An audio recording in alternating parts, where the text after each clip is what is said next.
Os 3 primeiros segundos desse vídeo são os mais importantes da sua vida. É que eu quero aproveitar que eu tô aqui pra fazer uma dança interpretativa. Não, mas falando sério, imagina só a cena. Você liga a televisão e dá de cara com Reinaldo Gianecchini e Grazi Massafera, 2 das pessoas mais bonitas e mais perfeitas desse país, interpretando um casal perfeito que vive num condomínio muito chique do Rio de Janeiro, com 2 lindas filhas gêmeas e ainda esperando um bebezinho que tá pra nascer. E o título da história é Uma Família Feliz. Parece o quê? Uma novela, né? Mas não é uma novela. É um pouco diferente de uma novela.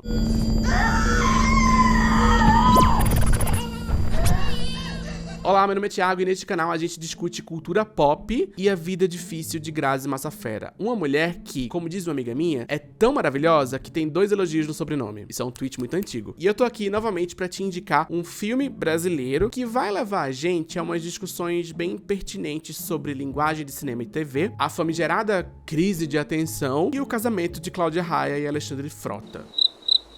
Vai fazer sentido. Mas vamos por partes. Uma Família Feliz, na verdade, é um filme de suspense brasileiro, dirigido por José Eduardo Belmonte e escrito por Rafael Montes, que é o autor do livro que deu origem ao filme. Ele escreveu o livro e escreveu o roteiro da adaptação. E talvez você já conheça o nome do Rafael Montes, porque ele é um autor de sucesso de público e de crítica por causa de livros como Jantar Secreto e Suicidas. Ele também é criador da série Bom Dia Verônica. E a obra mais recente dele, o filme que a gente vai discutir aqui nesse vídeo, já tá disponível no nosso querido Telecine. E o Telecine você conhece, né? Se não conhece, devia conhecer. É a melhor plataforma pra desbravar cinema de qualidade do mundo inteiro. Uma Família Feliz não é nem de longe o único filme nacional que tá disponível no catálogo. Tem diversos filmes que fazem jus à diversidade do cinema nacional. Filmes brasileiros de qualidade, de todos os estilos, tudo que é linguagem, tudo que é gênero, tudo que é região desse país enorme onde a gente vive. E o acesso a tudo isso é muito simples. O Telecine tá disponível pelo Globoplay ou pelo Prime Video, mas você pode assistir também pela sua TV por assinatura se você tiver. O que você preferir. Tem um link aqui embaixo na descrição desse vídeo, é só pegar e se jogar. Agora de volta pro filme.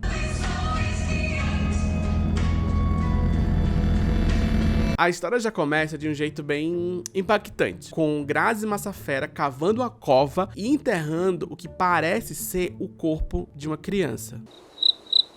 Estranho hobby. Tem uma criança que foi machucada na gravação desse filme, aliás. É uma cena tensa, perturbadora, que paira com a gente durante todo o filme, porque, na verdade, ela é a revelação de como essa história acaba. O filme começa do final. E aí, depois que o título do filme aparece, a gente volta alguns meses no tempo e descobre que Grazi Massafera e Reinaldo Gianecchini são Eva e Vicente, um lindo casal de heterossexuais. No filme, claro. E tudo indica que eles são exatamente essa família do título. Uma família feliz. Eles têm 2 filhas gêmeas, ainda crianças, e Eva tá grávida de Lucas. Essa belíssima família de comercial de margarina vive muito feliz, aparentemente, pois é o título do filme, e eles moram num desses condomínios de gente rica na Barra da Tijuca, no Rio de Janeiro, onde ninguém precisa sair pra fazer praticamente nada. Tá tudo dentro do condomínio, inclusive mercado, playground, escola e Grazi Massafera. Tudo lá dentro. A gente é apresentado nesse comecinho de filme a praticamente todos os códigos de uma família branca, rica e feliz. Mas a gente sabe ou desconfia que tem alguma coisa meio errada, meio sombria nessa família, porque, claro, a gente acabou de assistir um spoiler, né? Logo na primeira cena. Apesar disso, tudo segue aparentemente bem. A família parece, de fato, uma família feliz. Uma família feliz. O casal aguarda muito animado a chegada do novo filho, e eles, inclusive, têm uma vida sexual muito bem resolvida, ao que tudo indica.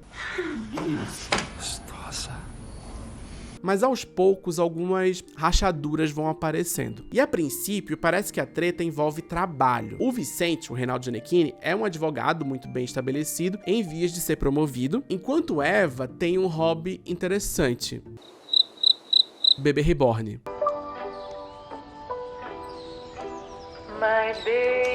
Inclusive, esse trabalho, esse hobby específico da Eva, é descrito pelo roteirista do filme como uma representação do mundo de aparências dessa história. Ele ilustra muito bem esse mundo de aparências, ou seja, é uma mulher grávida que faz bebês hiperrealistas que não são reais, né? Um outro momento que ilustra pra gente que tem algo podre no paraíso é quando, durante uma cena de sexo, a gente é brutalmente transportado pra uma cena de parto com um corte muito seco.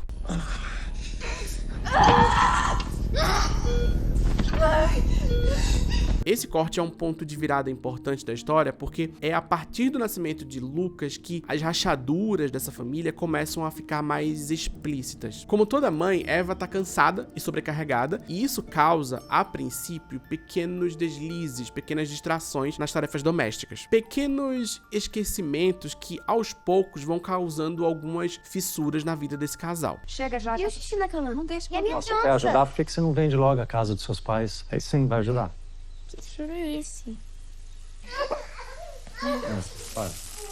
O marido quer que ela abra mão da vida fora de casa para se dedicar exclusivamente à vida doméstica, enquanto ela faz muita questão de exercer alguma atividade que não envolva ser mãe ou esposa, embora a atividade em questão seja cuidar de crianças falsas. Cada um com seus problemas. Alguém tem que trabalhar de verdade enquanto sua mãe brinca de boneca, né, filho? Mas a coisa não se encerra nas tensões da família tradicional, não. Por conta da exaustão da maternidade e de um possível quadro de depressão pós-parto, a personagem da Grazi começa a ter uns lapsos de memória, uns lapsos temporais, ao mesmo tempo em que algo ainda mais grave acontece. As crianças começam a aparecer machucadas, com hematomas. Primeiro o bebê recém-nascido e depois as crianças mais velhas. Então imagina o cenário, uma mãe cansada, agindo feito doida, mais 3 crianças machucadas. E pior ainda, fotos dos hematomas vazam na internet e o condomínio inteiro fica sabendo que tem uma mãe doida batendo nos filhos dentro de casa, supostamente. O resultado você já sabe, né? Cultura do cancelamento. Todas nós somos diariamente vítimas dos chamados haters. Tem mais um detalhezinho importante também. Apesar do filme não ter uma narração em primeira pessoa, a trama é contada pelo ponto de vista da Eva. Cada lapso de memória dela é vivenciado junto com o espectador que acompanha essa história com as mesmas informações que a protagonista tem. A gente não sabe quem bateu nas crianças, a gente não sabe o que aconteceu, a gente vai entendendo junto com ela.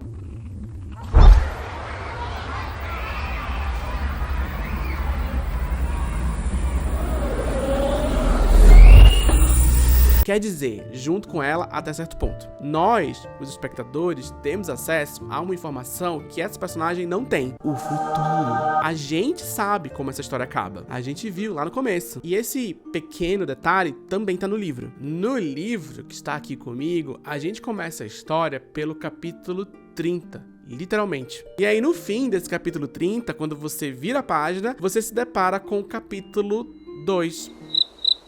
Porque matemática é tudo de bom. Então, tanto o filme quanto o livro, que deu origem ao filme, mais ou menos, começam suas histórias de uma maneira impactante. Fisgam a atenção da gente com uma cena inicial bombástica. Essa maneira de estruturar a história, com o final no começo, começando a trama pelo ponto de maior impacto, me lembra o que em linguagem de TV a gente chama de Cold Open. Cold Open é uma tática inventada por executivos de TV dos Estados Unidos lá nos anos 60, quando eles perceberam que muitos espectadores simplesmente trocavam de canal quando o programa acabava e não esperava a próxima atração. Terminava o episódio de uma série ou do jornal, a pessoa simplesmente trocava de canal e nem via o que ia passar depois, porque, veja bem, antigamente as pessoas eram reféns de algo chamado grade de programação. Então a ideia por trás desse recurso era fisgar a audiência, prender a atenção do público antes deles pensarem em mudar de canal. A gente vê isso até hoje em enlatado americano tipo Friends e The Office, com aquelas cenas antes da abertura, sabe? Mas esse recurso perpassa gênero e formato. Ele pode ser usado em série de suspense, drama, documentário. E até se você pensar hoje, a escalada do Jornal Nacional funciona como uma espécie de cold open jornalístico. Ela tem exatamente a mesma função, né? Fisgar a atenção da pessoa que estava assistindo a novela para ela ter uma ideia de quais vão ser as notícias que vão ser exibidas no noticiário daquele dia. E em 450 mil anos de televisão, esse recurso já foi sofisticado e ressignificado várias vezes. Em A Sete Palmos, por exemplo, uma série americana que começou a ser exibida no final dos anos 90 e que conta a história de uma família que cuida de uma casa funerária, todas as cenas antes da abertura mostravam uma pessoa morrendo. Quase sempre essa pessoa era justamente o cadáver com o qual a família ia lidar naquele episódio, mas por vezes esse recurso era usado para delimitar, por exemplo, o tom daquele episódio ou para desenvolver a história de algum dos protagonistas. Tipo quando alguém importante morria mesmo. I'm king of the world! I'm king of the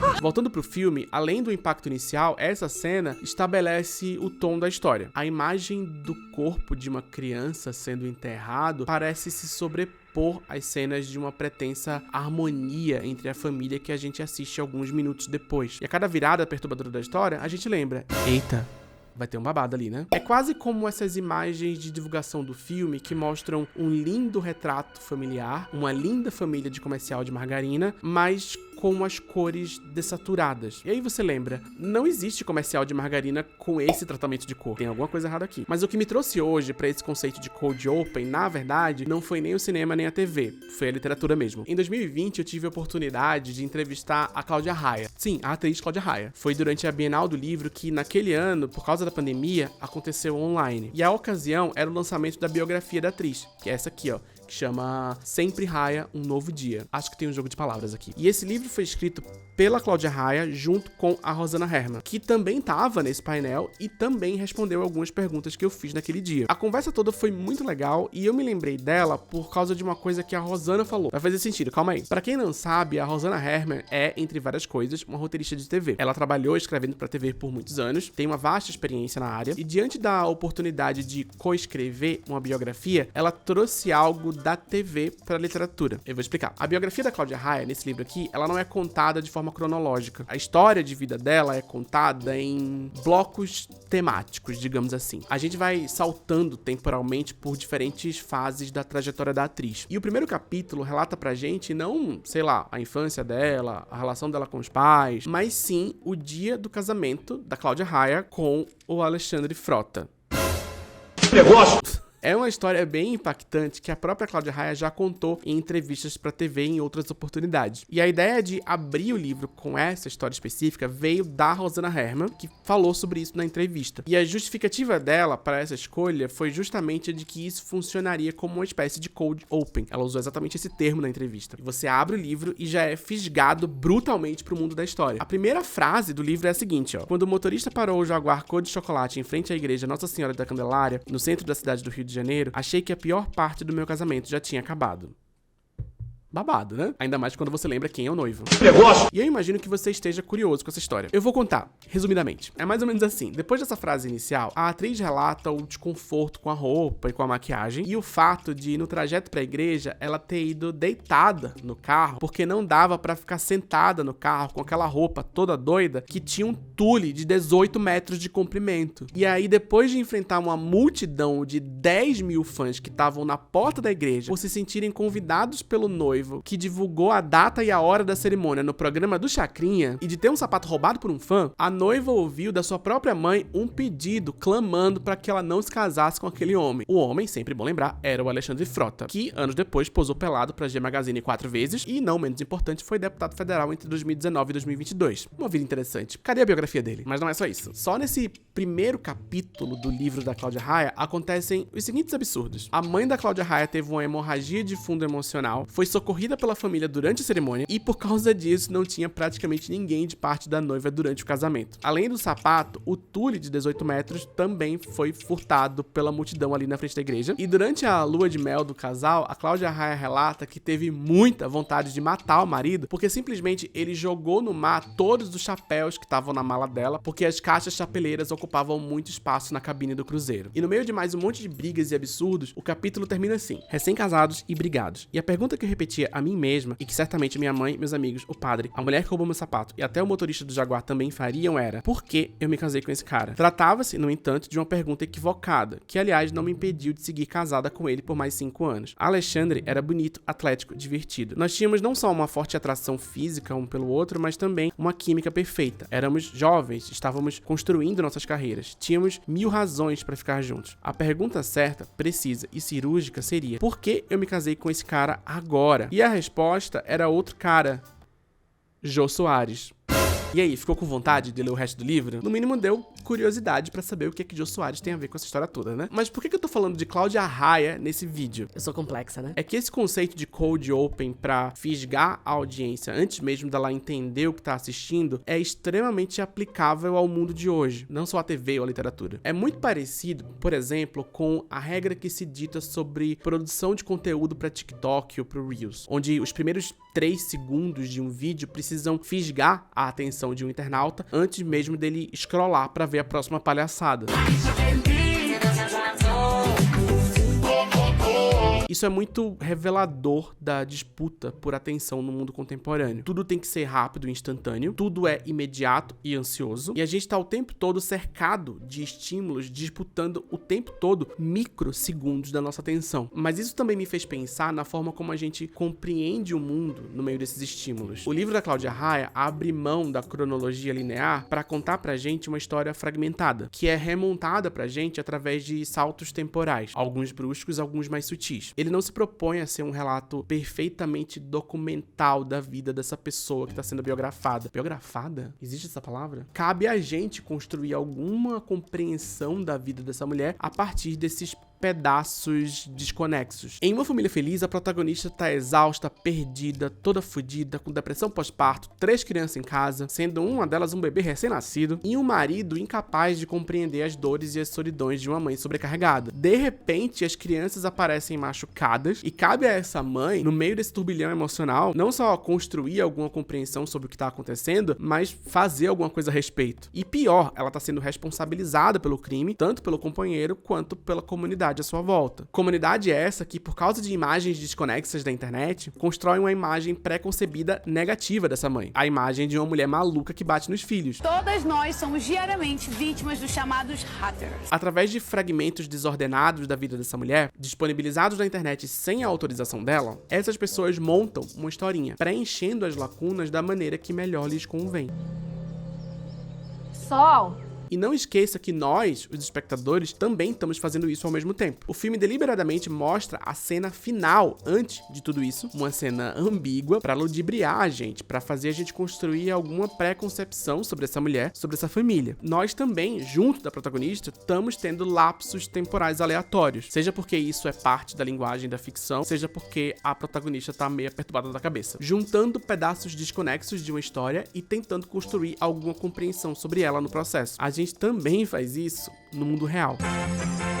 Nem se a gente tivesse tempo, dinheiro ou todos os recursos do mundo, seria possível ter acesso a todas as informações sobre todas as coisas. E na vida prática, na realidade material, a gente tem contas a pagar. Eu tenho, pelo menos. A gente tem filho pra criar e a gente tem uma torneira na nossa cozinha que tá vazando há 3 meses porque eu não tive tempo de chamar o encanador ainda. Caso hipotético. Tudo que me resta dentro das minhas condições materiais e dentro do meu recorte social é preencher as lacunas entre as informações que eu recebo. E as informações que eu recebo não são neutras. Os meios pelos quais elas chegam a mim também não são neutros. As redes onde eu acesso as notícias da minha cidade, do meu país e do mundo são comandadas por meia dúzia de bilionários. Uau, grande novidade. Os algoritmos que ditam o que aparece e o que não chega no meu feed são construídos, desenhados, financiados por um grupo de pessoas que tem classe social, que tem um lugar específico na sociedade e que tem interesses próprios. Uau, grande novidade. Sorria, você está sendo manipulado. Eu tava pensando sobre isso enquanto eu assistia esse filme, porque eu tô muito implicado com essas páginas de fofoca que fingem ser páginas de notícia, que postam qualquer coisa que parece uma notícia simplesmente pelo engajamento e pelos contratos que são assinados a partir desses prints de engajamento. E eu não tô falando só de fofoca de celebridade, não. Outro dia tinha uma página dessa simplesmente noticiando que a União Europeia baniu o Twitter. Uma notícia que simplesmente não aconteceu, não tinha nenhum lastro na realidade, não passou por nenhuma checagem jornalística, nenhum veículo sério tinha publicado, mas estava circulando nas redes como se fosse verdade, inclusive sendo replicada por jornalistas. Gente, que porra é essa? E sem nenhuma fonte também, não tinha link, não tinha nada. Antigamente, pra divulgar uma fake news, você tinha que criar uma página falsa, né? Todo um layout bonitinho pra fingir que é um jornal. Hoje em dia nem isso, basta um print. É um post que simplesmente aparece e muita gente acha que é verdade porque quer que seja verdade e porque é fácil de compartilhar. É um texto curto, que é facilmente convertido em um print, que encaixa direitinho num card de Instagram, que é fácil de disparar num grupo de WhatsApp. E isso acontece literalmente com todos os assuntos. Seja os relacionados a eleições, seja com fofoca de celebridade, seja com o Alexandre de Moraes. E mesmo que você seja responsável, mesmo que você pense, não vou compartilhar isso aqui porque eu não sei se é verdade, aquilo fica na sua lembrança. E dependendo da notícia, aquilo fica na sua lembrança quase que como um filtro de percepção que vai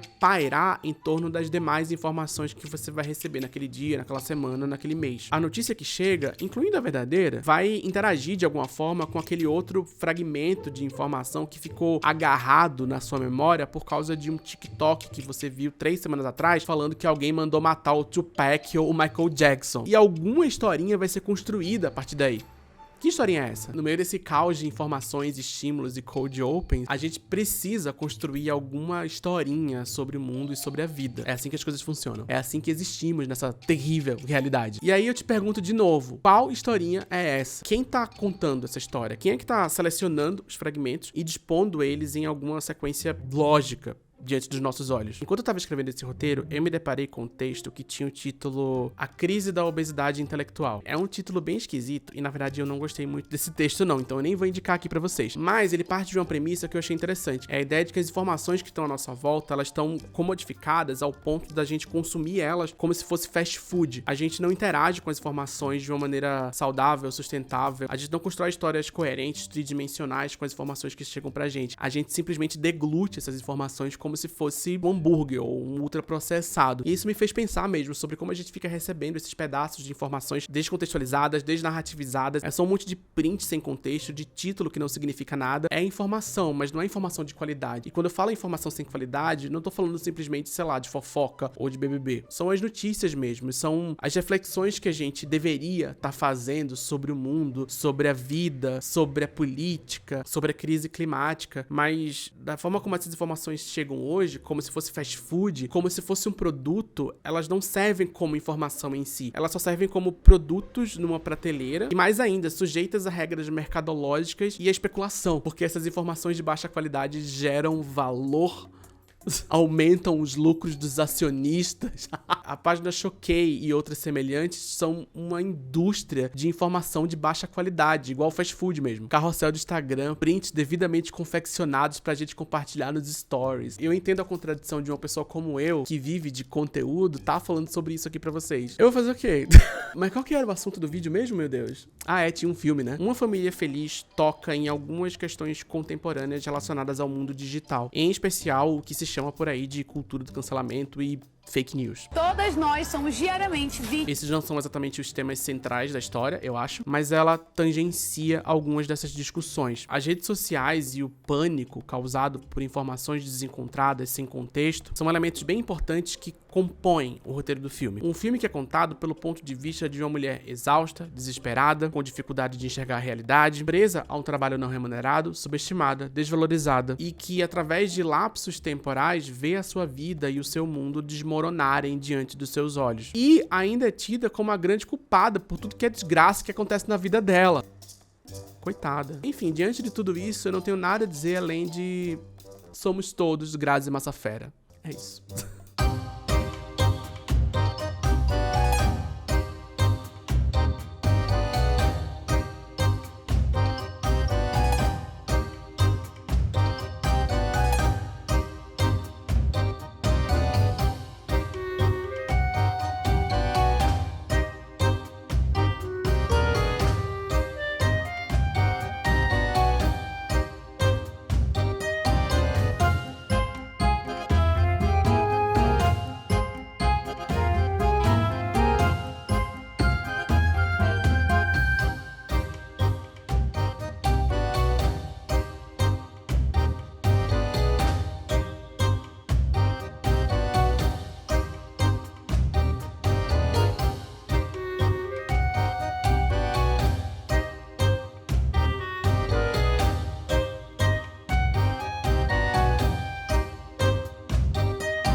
Lembrando sempre que o seu comentário neste vídeo é essencial para o engajamento dele, para a performance dele, para o sucesso deste canal, para que eu faça próximos vídeos. Então, no objetivo de incentivar você a engajar com o meu vídeo, eu vou dizer pra você o que você comenta nesse vídeo. A gente vai homenagear a Grazi Massafera. Comenta aqui embaixo simplesmente Grazi. E vamos todos ficar amigos em torno dela, de Grazi. Até o próximo vídeo.